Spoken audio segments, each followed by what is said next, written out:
Action king Arjun గారు తన కూతుర్ని ఐశ్వర్యను తెలుగు సినిమాకు పరిచయం చేస్తూ తీసిన సినిమా సీతాపయనం. మరి ఈ సినిమా కథ ఏంటి, నటీనటులు ఎవరు, ఈ సినిమా ఎలా ఉంది, ఈ సినిమా అనుకున్న స్థాయిలో నిలిచిందా లేదా అనేది ఈ రివ్యూలో తెలుసుకుందాం. సినిమా కథ వచ్చేసి సీత చెఫ్గా ఒక వర్క్షాప్ అటెండ్ అవడం కోసం వైజాగ్ నుండి హైదరాబాద్ ప్రయాణం మొదలు పెడుతుంది. ఆ ప్రయాణంలోనే అభిషేక్ పరిచయం అవుతాడు. ఈ ప్రయాణంలో కొన్ని అనుకోని మలుపులు తిరుగుతుంది. ఆ మలుపుల కారణంగా ఒక జీవిత సత్యం తెలుసుకుంటుంది సీత.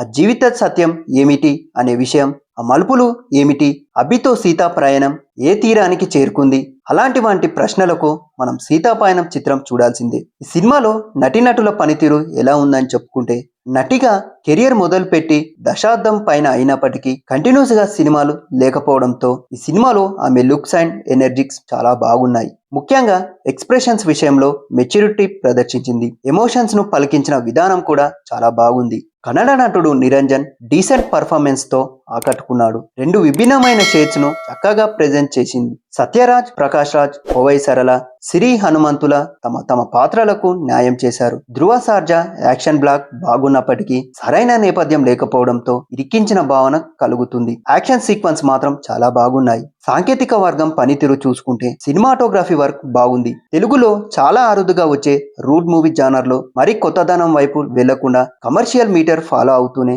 క్వాలిటీ అవుట్పుట్ ఇచ్చాడు బాలమురుగన్. అనూప్ రూబెన్స్ గారి సంగీతం స్లోగా ఉంది. నేపథ్య సంగీతం కూడా ఎమోషన్స్ ను పెద్దగా ఎలివిలేట్ చేయలేదు. ఆర్ట్ అండ్ ప్రొడక్షన్ టీం మాత్రం ఏ మాత్రం రాజీ పడలేదు. అందువల్ల కొంచెం సినిమా చాలా రిచ్ గా ఉంటుంది. ఎడిటింగ్ లో చాలా జర్క్స్ ఉన్నాయి, ఇంకాస్త కేర్ తీసుకోవాల్సింది. దర్శకుడిగా రచయితగా మన అర్జున్ సర్జా గారు సత్తా ఏమిటి అనేది అందరికీ తెలిసిందే. కొన్నేళ్ల క్రితమే తన ప్రతిభను ఘనంగా చట్టుకున్నాడు ఆయన. సీతాపయనం సినిమాలో దర్శకత్వం బాధ్యత కంటే తండ్రిగా జాగ్రత్త ఎక్కువ తీసుకున్నాడు. అందువల్ల మరీ ఎక్కువ ఎలివెన్స్ ఇరికించేశాడు. ఈ సినిమా ద్వారా సమాజానికి అవసరమైన మెసేజ్ ఇవ్వడం మంచిదే. మరీ ఎక్కువ మెసేజ్లు ఇచ్చేయడం కాస్త ఇబ్బంది పడి పెడుతుంది.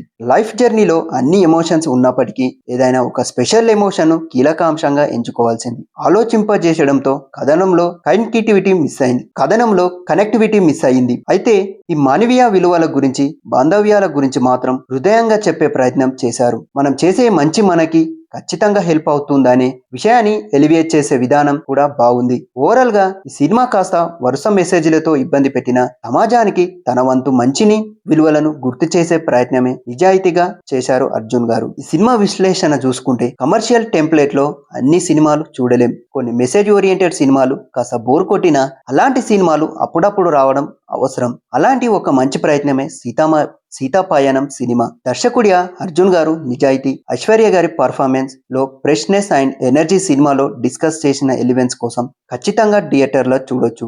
ఈ మూవీకి మేమిచ్చే రివ్యూ వచ్చేసి చూశారు కదా, ఇది సీతాపయనం మూవీ రివ్యూ. మరి ఈ మూవీ మీరు చూసారా?